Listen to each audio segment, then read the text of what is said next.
Kita harus bisa membedakan mana yang mampu untuk bekerja secara maksimal, mana yang hanya mengandalkan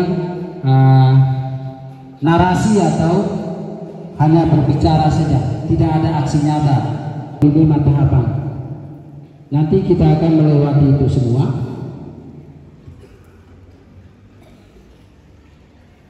Ada tahap mengamati, kemudian tahap mendefinisikan, tahap menggagas, tahap memilih, dan tahap untuk merefleksikan. Indonesia kedudukan ini dipegang oleh Presiden, Wakilnya, serta para menteri. 3. Lembaga yudikatif yang mengadili pelanggaran undang-undang. Di Indonesia, lembaga ini terdiri dari Mahkamah Agung dan Konstitusi. Setiap lembaga harus mempunyai kekuasaan satu sendiri untuk mencegah negara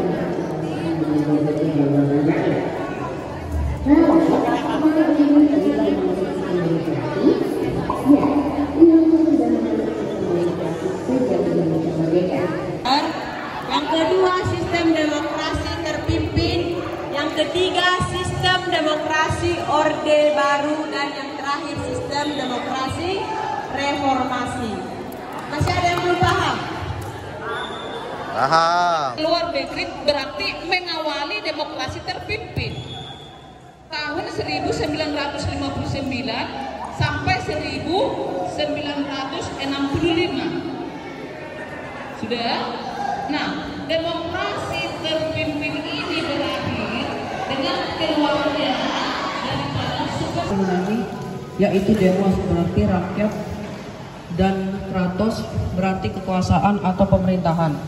Jadi demokrasi secara nasbiyah berarti pemerintahan oleh rakyat yang dimana kekuasaan tertinggi berada di tangan rakyat.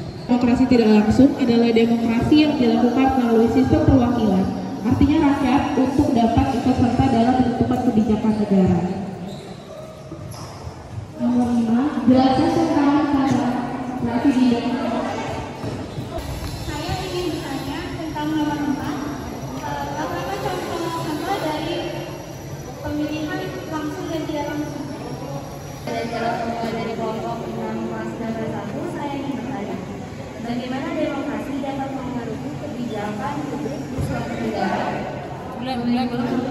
Baik, saya ulangi. Bagaimana demokrasi dapat mempengaruhi kebijakan publik di suatu negara?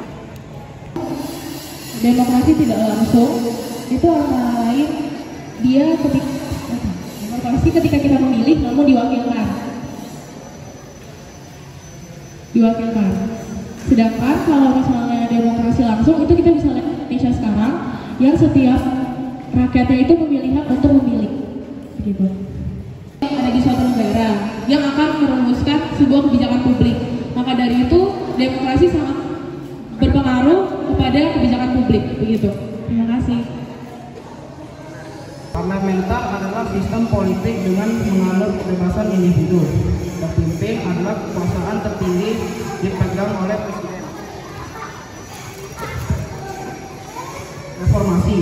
Reformasi adalah masa perubahan dari masa sebelumnya, yaitu 1998 sampai sekarang. Masa peralihan Orde Baru, tatanan pemerintah dengan sistem baru. Masa pemerintahan Soeharto, yaitu 1966 sampai 1999.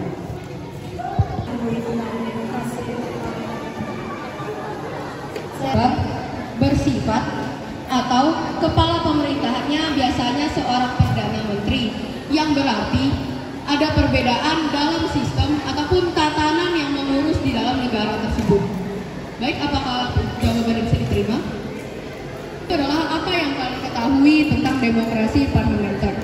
Demokrasi parlementer adalah sistem pemerintahan di mana parlemen atau bentuk legislatif memiliki peran dominan dalam menjalankan pemerintahan, di mana yang berarti yang melakukan ataupun kepala pemerintahannya adalah seorang perdana menteri yang dipilih dari anggota parlemen dan dapat dijatuhkan melalui seseorang yang tidak percaya langsung atau melalui perwakilan.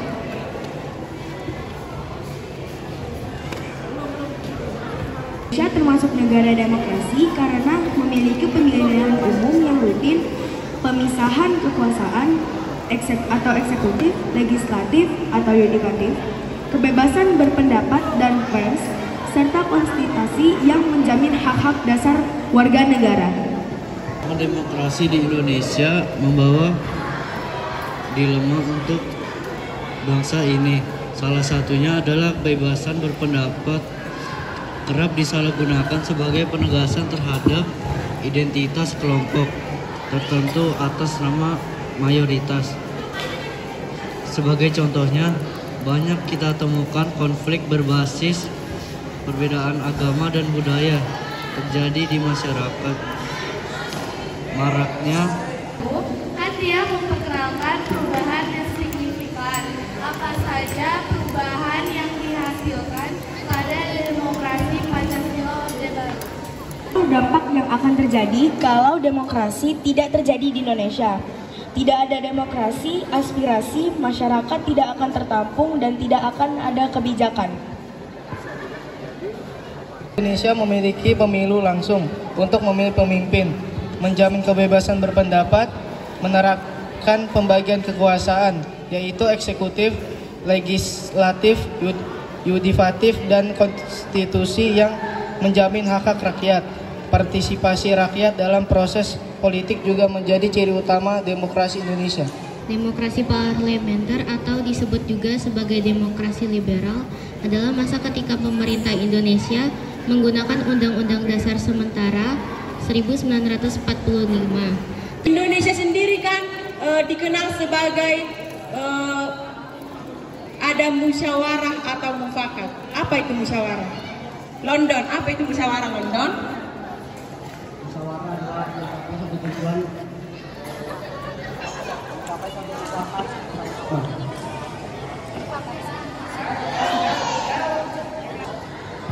Musyawarah adalah sebuah pemilihan atau sebuah kegiatan yang setiap kelompok akan memilih satu perwakilan untuk mencapai tujuan bersama. Oke, terima kasih Angel. Nah, secara singkatnya musyawarah itu berunding.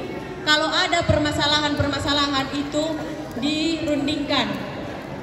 Nah, dengan adanya musyawarah atau mufakat, masalah di